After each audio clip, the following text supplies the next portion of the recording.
नमस्कार, news nation देख रहे हैं आप और मैं हूं आपके साथ अदिति शाह। अभयपुरी लंबी कदकाठी के हैं। वो जयपुर के ही डुंगरी इलाके से आते हैं। अभय 11 साल तक वन विभाग में रेंजर की पोस्ट पर तैनात रहे। उन्हें हर महीने 90,000 रुपए सैलरी मिलती थी। वो कहते हैं, मैं अपने गुरु महाराज के पास आया और संन्यास की बात कही। सबसे पहले गुरुजी ने यही कहा कि जब तक तुम्हारी पत्नी नहीं कहेगी तब तक संन्यास नहीं दिलवाया जा सकता। हमने पत्नी से बताया, उन्होंने फोन पर सहमति दी। इसके बाद में गृहस्थ जीवन त्याग कर सन्यासी बन गया। संन्यास क्यों लिया के सवाल पर अभय कहते हैं, हमारे हाथ में कुछ नहीं होता, सब कुछ गुरु महाराज के हाथ में होता है। ऊपर वाला जो चाहता है वो होता है। छोटी उम्र थी तो पिता एक्सपायर हो गए, परिवार की जिम्मेदारी आ गई तो उसे निभाया। अभयपुरी के परिवार में एक बेटा और बेटी है। बेटी की शादी हो चुकी है, वो सेटल है। बेटा योग में मास्टर डिग्री हासिल कर चुका है। अभयपुरी की तरह ही और भी कई सन्यासी हैं जो संसार की मोह माया से दूर अपनी अलग दुनिया में खुश हैं, मस्त हैं, समाज के बंधन से ऊपर उठ चुके हैं। किसी ने लाखों की नौकरी छोड़ दी तो किसी ने अपनी करोड़ों की दौलत त्याग दी। महाकुंभ में आए इन्हीं सन्यासियों में से एक हैं इंजीनियर बाबा, जो आईआईटी बाबा के नाम से फेमस हैं। आईआईटी मुंबई से एरोस्पेस इंजीनियरिंग की डिग्री लेने के बाद साइंस लैब ज्वाइन करने के बजाय संतई, फक्कड़पन और वैराग्य को ज्वाइन किया।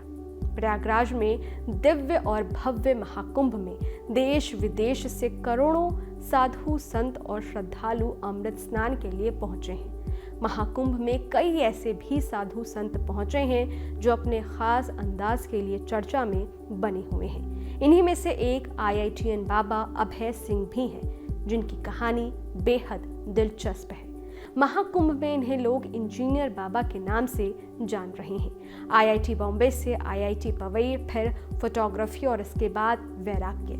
इंजीनियर अभय सिंह बाबा कैसे बने, आईआईटी छोड़कर उन्होंने अध्यात्म को कैसे चुना, उन्होंने खुद बताया है। जैसे इस सवाल पहले मुझसे कुछ पूछा ना, कहाँ से आए हो, तो उसको बहुत सारे जवाब देता था। कभी बोलता था कैलाश से आया हूँ, कभी बोलता था मैं कुंड से आया हूँ, कभी बोलता था यहाँ से आया हूँ। बट फिर मुझे समझ में आया कि जो आप जो पूछ रहे हो उसके हिसाब से तो ये पूछ रहे कि अभी इस शरीर का जन्म कहाँ से हुआ है। तो हाँ, उसका वो तो हरियाणा में जन्म है मेरा। हरियाणा में झज्जर जो जिला है, तो स्कूलिंग वगैरह वहाँ से हुई। फिर उसके बाद पढ़ाई के लिए जैसे जेई वगैरह एग्ज़ाम की तैयारी की, तो तैयारी करने के बाद फिर मुंबई गए, IIT Mumbai, aerospace engineering. Aerospace engineering के बाद वही उसको ऐसे समझ में आया कि ये आधा अधूरा ही है, कि इससे तुमको क्या मिलेगा। मतलब ठीक है, पैसे तो मिल जाएंगे, बट वो क्या तुम वो वाली चीज़ पूरी लाइफ भर कर सकते हो क्या सेम। अब वो लाइफ भर यदि नहीं कर सकते हो, मतलब तुम उब जाओगे उस चीज़ से।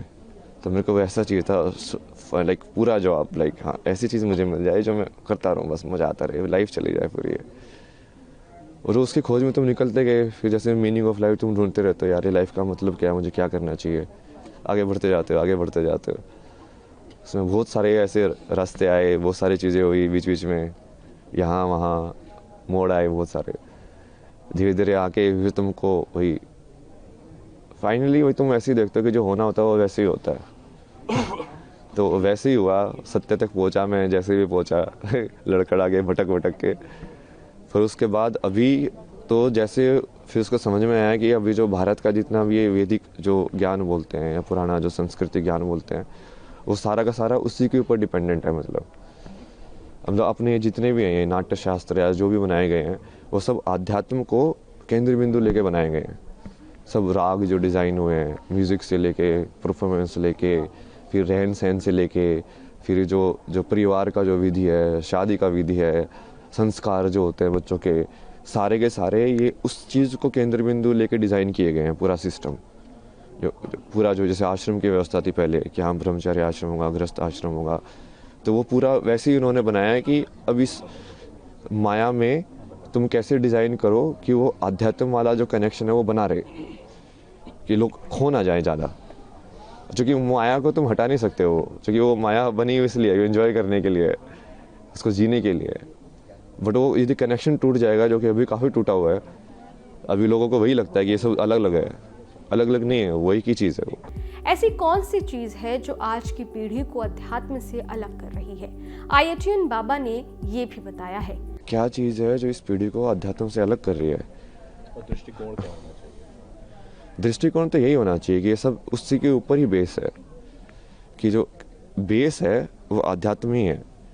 जो जिस चीज़ को तुम, जहाँ पे हम जी रहे हैं उस ज़िंदगी में, यदि तुम्हारे पास यही सवाल नहीं आया कि मृत्यु के बाद क्या होना है मेरा, और ये मैं जन्म से पहले क्या था, मैं कुछ था कि नहीं था, तो इस सवाल के बारे में तो सोचोगे ना। बुद्ध को यही तो सवाल आए दो चार, लाइक ये बूढ़ा क्यों होता है, ये इंसान मरने के बाद क्या होता है, ये मृत्यु क्या होती है।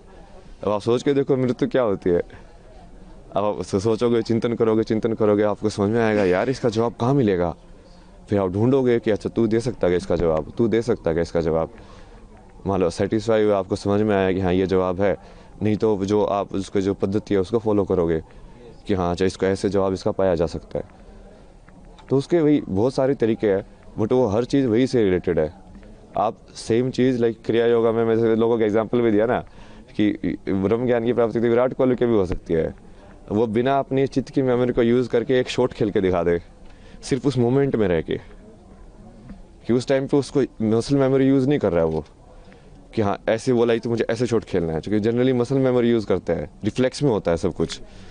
बिना रिफ्लेक्स यूज़ किए उस प्रेजेंट मेमोरी में रह के यदि वो मोमेंट कर सकता है तो वो क्रिया योगी बन जाएगा।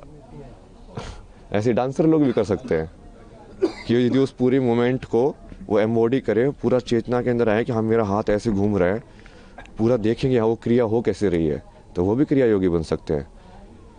तो ये कोई ऐसा नहीं है ना कि वो असली ज़िंदगी से सेपरेट है, ये एक ही चीज़ है। वो बस आप कितनी डेप्थ में उसको देखना चाहते हो उसके ऊपर है। अभी हम पूरा सुपरफिशियल उसमें देख रहे हैं, और इसके भी बहुत सारे कारण हैं। मतलब ये पश्चिमी सभ्यता का असर है। अब ये सुबह जैसे वो फ्रांस में एक थी, उनसे बात हो रही थी, वो यही बता रहे थे कि वहाँ पे तो लोग बहुत क्लोज्ड है, मतलब, और वहाँ पे लोगों को इन सब चीज़ों में इंटरेस्ट नहीं होता है।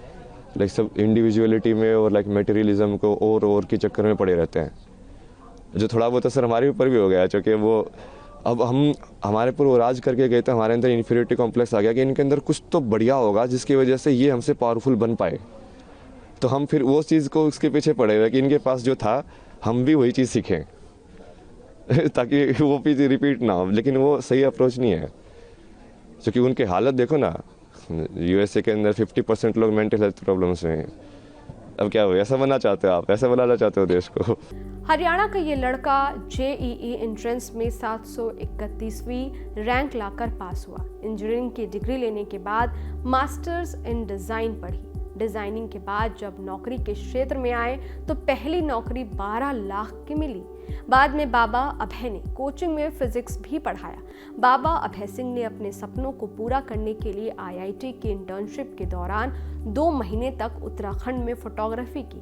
फिर फैशन जगत की प्रसिद्ध पत्रिका मैगजीन वोग और GQ के लिए काम किया। फैशन फिल्मों में काम किया, एड फिल्म में डायरेक्ट की, लेकिन बाद में वो सारी चीजें त्याग कर खुद की खोज में निकल गए। और अब जब महाकुंभ पहुंचे हैं तो उनकी बातें सोशल मीडिया पर वायरल हैं। कई बार बाबाओं, सन्यासियों की ये कहानियां हमें इस संसार के बंधनों के बारे में सोचने पर मजबूर कर देती है। हम जिस काश और ज़्यादा में उलझे हुए हैं, जिसके पीछे भाग रहे हैं, आखिर वो कहाँ मिलेगा और कौन इसका पता बताएगा? कैसे इंसान को संतुष्टि मिलेगी? ये खोज कौन करेगा? इस वीडियो में फिलहाल इतना ही। ये वीडियो आपको कैसा लगा कमेंट बॉक्स में जरूर बताइएगा। बाकी देश और दुनिया की तमाम खबरों के लिए देखते रहिए न्यूज नेशन, मेरे यानी अदिति शाह के साथ। शुक्रिया। न्यूज नेशन अब व्हाट्सएप पर खबरों के ताजा अपडेट के लिए न्यूज नेशन के इस QR कोड को स्कैन करें।